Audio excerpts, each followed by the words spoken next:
हिंदी माध्यम की पाठशाला में आप सभी का स्वागत है। दोस्तों, इस वीडियो में हम एनसीईआरटी के कक्षा 10वीं के गणित के अध्याय 1 वास्तविक संख्याएं की प्रमेय 1.1 यूक्लिड विभाजन प्रमेय का अध्ययन करेंगे। यूक्लिड विभाजन प्रमेय का दोस्तों, हम जानते हैं कि प्रमेय का एक ऐसा कथन होता है, ऐसा सिद्ध किया हुआ कथन होता है जिसका प्रयोग हम दूसरे कथन को सिद्ध करने में करते हैं। ठीक है, तो यूक्लिड विभाजन प्रमेय का जो है एक सिद्ध किया हुआ कथन है जिसका प्रयोग हम अन्य कथनों को सिद्ध करने में करेंगे। ठीक है, तो यही आपकी प्रमेय 1.1 भी है दोस्तों, अध्याय 1 की। ठीक है, क्या कहती है ये प्रमेय? दो धनात्मक पूर्णांक a और b दिए रहने पर ऐसी अद्वितीय पूर्ण संख्याएं q और r विद्यमान है कि a बराबर b क्यू धन r हम लिख सकते हैं। ठीक है, जहां पर कि r जो है b से छोटा होगा और शून्य से बड़ा होगा या शून्य के बराबर होगा। ठीक है, यूक्लिड विभाजन एल्गोरिथम। ठीक है, एल्गोरिथम मतलब कलन विधि हिंदी में कहते हैं। तो ये यूक्लिड विभाजन एल्गोरिथम जो है इसी प्रमेय का पर आधारित है। किस प्रमेय का पर? यूक्लिड विभाजन प्रमेय का पर। ठीक है, कई बार तो हम यूक्लिड विभाजन एल्गोरिथम और यूक्लिड विभाजन प्रमेयिका का नाम एक दूसरे के लिए भी कर लेते हैं। ठीक है, परंतु सत्य तो यह है कि यूक्लिड विभाजन प्रमेयिका का प्रयोग किया जाता है यूक्लिड विभाजन एल्गोरिथम को हल करने में। ठीक है, तो ये आपको अच्छे से समझ में आ गया होगा कि ये जो प्रमेयिका है यूक्लिड विभाजन प्रमेयिका, इसका हम प्रयोग करते हैं कहाँ पर? यूक्लिड विभाजन एल्गोरिथम को हल करने के लिए। आइए दोस्तों, अब हम यूक्लिड विभाजन प्रमेयिका के समीकरण को समझ लेते हैं। ठीक है, और ये भी समझ लेते हैं कि भाज्य बराबर भाजक गुणा भागफल धन शेषफल होगा। और ये भी समझ लेते हैं कि भाज्य भाजक भागफल और शेषफल किसे कहते हैं। तो एक उदाहरण ले लेते हैं, a बटा b बराबर 19/5। तो अब हम 19 में 5 का भाग देते हैं। ठीक है, तो हमने 19 लिख दिया, अब इसमें हम 5 का भाग देंगे। ठीक है, तो कितनी बार जाएगा? 3 बार जाएगा। ठीक है, तो यहाँ पे लिख देंगे हम 3। ठीक है, 5 दिया कितना होता है? 15। तो यहाँ लिख देंगे हम 15। अब 19 में से 15 गए तो कितना बचेगा हमारा? 4। ठीक है, अब हम इन सबके नाम जान लेते हैं। ठीक है, जिसमें भाग दिया उसे हम बोलते हैं भाज्य। ठीक है, उसे हम बोलते हैं भाज्य, यहाँ पर हम उसे कह रहे हैं ए। ठीक है, जिसमें भाग दिया वो होता है भाज्य। ठीक है, जिससे भाग दिया वो होता है भाजक, बी कहते हैं। ठीक है, अब भाग देने पर जो भी हमें फल की प्राप्ति होगी वो कहलाएगा हमारा भागफल। भाग देने पर जो फल मिला वो है भागफल। ठीक है, तो ये 3 क्या है यहाँ पर? भागफल, जिसे हम कह देते हैं क्यू। और भाग देने के बाद जो शेष बच गया हमारा, ठीक है, वो क्या होगा? हमारा शेषफल, जिसे हम कह देते हैं रिमाइंडर आर। ठीक है, तो ये नाम हमें पता चल गया। जिसमें भाग देते हैं वो है भाज्य, जिससे भाग देते हैं वो है भाजक, भाग देने पर जो प्राप्त होता है वो है भागफल, और जो शेष बचता है वो है हमारा शेषफल। ठीक है, तो हम यहाँ लिख देंगे भाज्य बराबर भाजक गुणा भागफल धन शेषफल। ठीक है, यही हमारा यूक्लिड विभाजन प्रमेय है, a बराबर बी क्यू धन आर। ठीक है, यही हमारी यूक्लिड विभाजन प्रमेय है। दोस्तों, एल्गोरिदम। ठीक है, हम जानते हैं एल्गोरिदम जो है अंग्रेजी का ही शब्द है। ठीक है, इसको बहुत ज्यादा प्रयोग किया जाता है कंप्यूटर्स पे जो काम करते हैं, उन जो कंप्यूटर पे प्रोग्राम बनाते हैं, ठीक है, जो सॉफ्टवेयर में काम करते हैं, वो लोग एल्गोरिदम का बहुत इस्तेमाल करते हैं। ठीक है, तो एल्गोरिदम होती क्या है? ठीक है, हिंदी में हम इसे बोलते हैं कलन विधि। ठीक है, तो एल्गोरिदम या कलन विधि सुपरिभाषित चरणों की एक श्रृंखला होती है।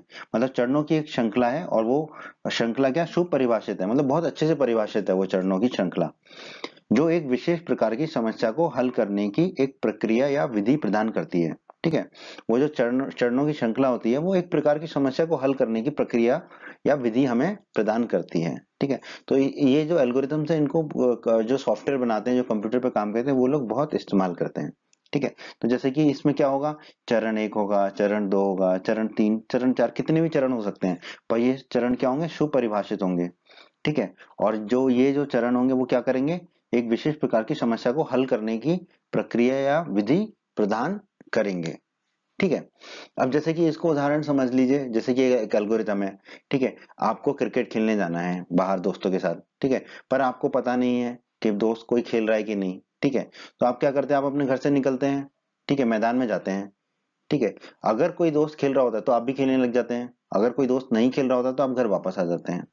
ठीक है, तो ये क्या है? ये चरण है। ठीक है, कि अगर कोई दोस्त खेल रहा है तो आप भी खेलने लग जाओगे उसके साथ, और नहीं खेल रहा है तो आप वापस आ जाओगे। ठीक है, तो इस तरह के बहुत से उदाहरण हैं। ठीक है, तो ये जो एल्गोरिथम शब्द है इसका इस्तेमाल हम इस अध्याय में करने वाले हैं। हिंदी में इसे कलन विधि भी कहते हैं, और ये क्या है, सुपरिभाषित चरणों की एक श्रृंखला है जो एक विशेष प्रकार की समस्या को हल करने की एक प्रक्रिया या विधि हमें प्रदान करती है। यूक्लिड विभाजन एल्गोरिथम, ठीक है दोस्तों। तो यूक्लिड विभाजन एल्गोरिथम जो है वो दो धनात्मक पूर्णांकों का एचसीएफ परिकलित करने की एक तकनीक है, ठीक है। मतलब यूक्लिड विभाजन एल्गोरिथम से हम दो धनात्मक पूर्णांकों का एचसीएफ ज्ञात करते हैं, ठीक है। ठीक है, इस विधि के द्वारा जो है हम दो धनात्मक पूर्णांकों का एचसीएफ ज्ञात करते हैं। किस विधि के द्वारा? यूक्लिड विभाजन एल्गोरिथम के द्वारा, ठीक है। दोस्तों आपको याद होगा कि दो धनात्मक पूर्णांकों जैसे कि ए और बी का जो एचसीएफ है वो वहां सबसे बड़ा पूर्णांक डी होता है जो ए और बी दोनों को पूर्णतः पूरी तरह विभाजित कर देता है, ठीक है। अभी हम एचसीएफ के बारे में और आगे पढ़ेंगे इसी वीडियो में, ठीक है। दोस्तों यूक्लिड विभाजन एल्गोरिथम या कलन विधि को यूक्लिड विभाजन प्रमेयिका पर आधारित है। जो यूक्लिड विभाजन एल्गोरिथम है हमारी, इसमें हम यूक्लिड विभाजन प्रमेयिका का ही उपयोग करते हैं, ठीक है। तो कई बार यूक्लिड विभाजन एल्गोरिथम को यूक्लिड विभाजन प्रमेयिका भी कह दिया जाता है या यूक्लिड विभाजन प्रमेयिका को यूक्लिड विभाजन एल्गोरिथम भी कह देते हैं, ठीक है। परंतु सत्य तो यह है कि यूक्लिड विभाजन एल्गोरिथम में हम यूक्लिड विभाजन प्रमेयिका का उपयोग करते हैं, ठीक है। तो आपको ये समझ में आ गया होगा कि यूक्लिड विभाजन प्रमेयिका का उपयोग किया जाता है कहाँ पर? यूक्लिड विभाजन एल्गोरिथम में। और यूक्लिड यूक्लिड विभाजन एल्गोरिथम का उपयोग हम कहाँ करते हैं? दो धनात्मक पूर्णांकों का एचसीएफ ज्ञात करने के लिए। यूक्लिड विभाजन एल्गोरिथम, ठीक है दोस्तों। ये एल्गोरिथम है, इसका मतलब ये क्या है? सुपरिभाषित चरणों की श्रृंखला होगी और इससे जो है हम किसी समस्या का हल निकालेंगे, ठीक है। तो यूक्लिड विभाजन एल्गोरिथम में हमें क्या निकालते हैं? दो धनात्मक पूर्णांकों का एचसीएफ निकालते हैं। तो यूक्लिड विभाजन एल्गोरिथम क्या हो गया? दो धनात्मक पूर्णांकों का एचसीएफ निकालने का एक चरणबद्ध श्रृंखला हो गई, ठीक है। चरणों की सुपरिभाषित श्रृंखला हो गई, ठीक है। तो इसमें चरण होंगे, ठीक है, जिनके द्वारा हम दो धनात्मक पूर्णांकों का एचसीएफ ज्ञात करेंगे, ठीक है। तो मान लेते हैं कि दो धनात्मक पूर्णांक सी और डी है, जिसमें सी बड़ा है और डी छोटा है, उसका हमें एचसीएफ ज्ञात करना है, ठीक है। तो हमें जो नीचे चरण दिए उनका अनुसरण करना होगा, ठीक है। चरण एक, सी और डी के लिए यूक्लिड विभाजन प्रमेय का, ठीक है, एल्गोरिथम नहीं, प्रमेय का प्रयोग करेंगे, ठीक है। और हम ऐसे क्यू और आर ज्ञात करेंगे कि जो सी बराबर डी क्यू धन आर आ जाए हमारा, ठीक है।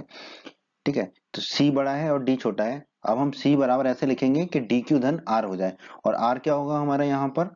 आर जो है हमारा डी से छोटा होगा और शून्य से बड़ा होगा या शून्य के बराबर होगा, ठीक है। आर क्या होता है हमारा? शेषफल होता है। क्यू क्या होता है हमारा? भागफल होता है, ठीक है। तो चरण दो में अब हम देखेंगे चरण एक को करने के बाद क्या हमें आर शून्य प्राप्त हो रहा है। अगर हमें यहाँ पर आर शून्य प्राप्त होता है तो डी ही क्या होगा हमारा? सी और डी का एचसीएफ होगा। तो जो डी है वही सी और डी का एचसीएफ होगा। परंतु यदि आर जो शेषफल है वो शून्य नहीं है तो फिर हम डी और आर के लिए, ठीक है, यूक्लिड विभाजन प्रमेयिका का प्रयोग करेंगे, ठीक है। चरण एक में हमने किसके लिए किया था? सी और डी के लिए। लेकिन चरण दो में यदि आर शून्य नहीं मिलता है तो फिर हम यूक्लिड विभाजन प्रमेयिका का प्रयोग किसके लिए करेंगे?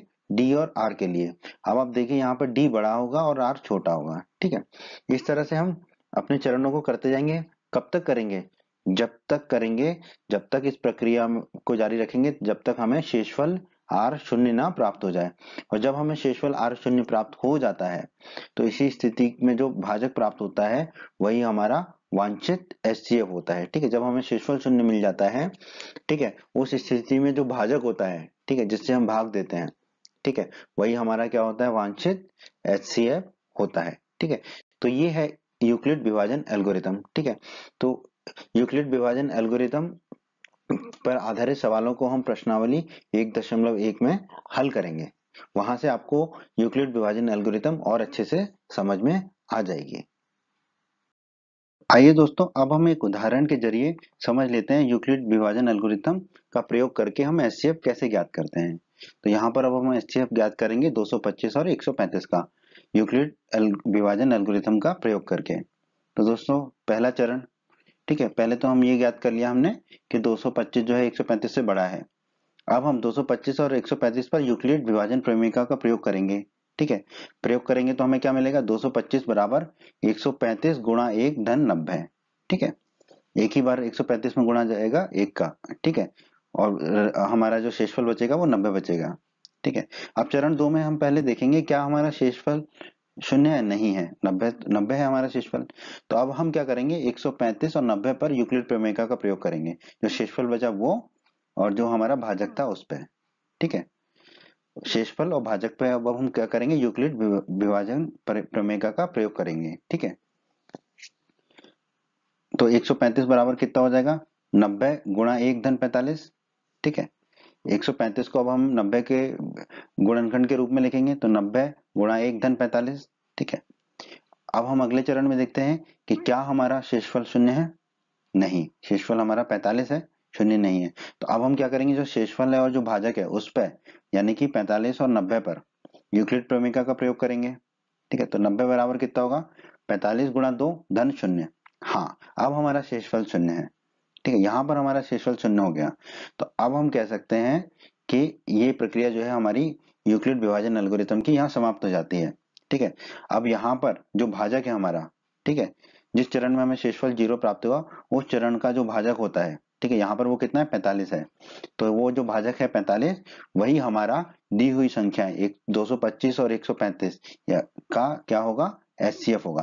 तो यहाँ पर हमारा एचसीएफ कितना आ जाएगा, 45। ठीक है, तो ये प्रक्रिया को हमने समझा। ठीक है, यूक्लिड प्रमेय का प्रयोग करेंगे, ए बराबर बी क्यू धन आर के रूप में लिखेंगे। ठीक है, वो लिखा हमने। फिर जब तक शेषफल शून्य नहीं आ जाता तब तक हम वैसा ही करते रहेंगे भाजक और शेषफल पर। ठीक है, और जब शेषफल शून्य आ जाएगा तो जो भाजक होगा हमारा, वही हमारा क्या होगा, एचसीएफ होगा। ठीक है, तो इसी तरह से हमें दोस्तों प्रश्नावली 1.1 के प्रश्नों को हल करना है। उम्मीद करता हूं दोस्तों आपको हमारा ये वीडियो पसंद आया होगा।